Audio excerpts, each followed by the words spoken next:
Most GCSE history students lose marks by making these mistakes, and you might be making them too. My name is Matthew, I'm a specialist GCSE history tutor. Today I'm going to show you the biggest mistakes students are making and how to fix them.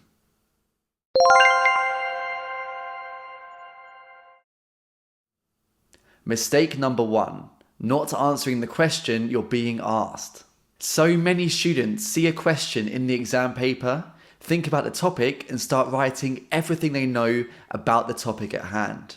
But the problem with this is, you start waffling about things that have nothing to do with what the examiner is asking you. For example, let's say you're doing a Cold War exam paper and you get a question on the Cuban Missile Crisis, asking you to explain 2 effects of the missile crisis. And you start going through in your head what you know about this topic, you think of the Bay of Pigs and you start writing about that. But the question asked for an effect of the crisis, and the Bay of Pigs happened before the crisis. So even though you think you're talking about the topic and getting marks, what you're saying is useless, and you won't get credited for this. So how do you fix this? Well, there's 2 things you should do. Firstly, underline the key words in the question. Not just the topic, but I also mean things like the word explain, or describe, or outline. And also, is it asking for a cause? Is it asking for a consequence? Is it asking you to explain why something happened? These are all very different styles of questions, so underline that word so you stay on track. And then in your exam answer, you need to treat the examiner like he has no idea about the topic, which means you're linking every single point you make to the question.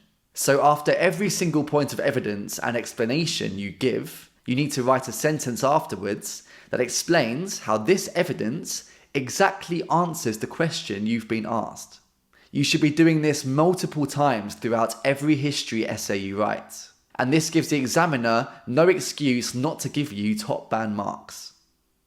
The second mistake I see in students' essays is when they don't have specific facts on the topic they're talking about. So they start waffling.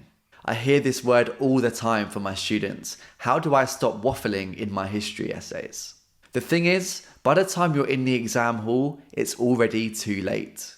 If you don't have facts, stats and dates in your head ready to go when you walk in there, you're already putting yourself in a hard position.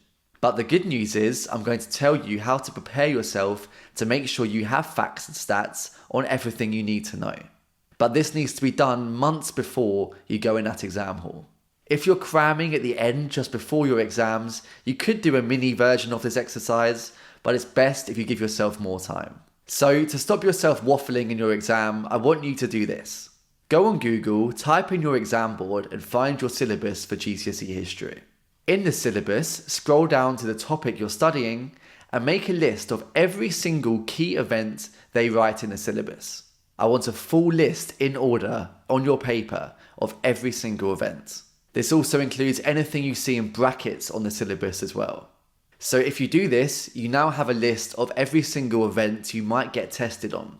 Now for every event on this page, I want you to write 5 things. Firstly, a key fact about the event. This might be who was involved, what happened, where it was. You might need 2 or 3 facts to tell the whole story here. Secondly, write down a key date. So you should have the year or the time period in which this event happened.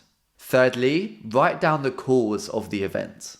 Everything you study in GCSE history has a cause and a consequence. Everything's linked and students forget this. So I want you to have on paper what caused the event that you're studying. Firstly, this will help you to understand the story more of what you're studying and help you to retain the information. And secondly, you do get questions asking you to explain causes, so this is helpful for those questions. The next thing I want you to write is a consequence of this event.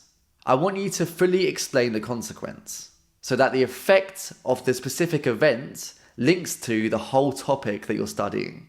And the 5th thing I want you to write down is a key statistic or fact about the consequence. So for example, do you have a stat you can find about how many people were affected or who was affected? Or can you link this topic to another topic that you study later on in the syllabus? And that can be your key stat or fact about the consequence. And what you're doing here is giving yourself evidence to show that you can prove the consequence you're writing about in your exam. If you can write all of those 5 things for every single event in your GCSE history, then you will not waffle and you'll get top marks because you're writing about the right things. If you really want to understand how to get a grade 9 in GCSE history, I have grade 9 key points and model answers on every major topic in my revision masterclasses on the website. All you have to do is go to the website in the description, gcsehistorytutor.co.uk, and you can access the GCSE HT course with all of these revision videos included. The next big mistake is about time management. Ironically, students always run out of time on the questions that matter the most.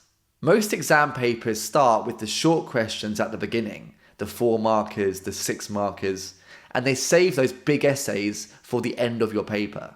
So what happens is students go in the exam, they try and write the perfect answer for the 6 marker, and they spend half an hour on this.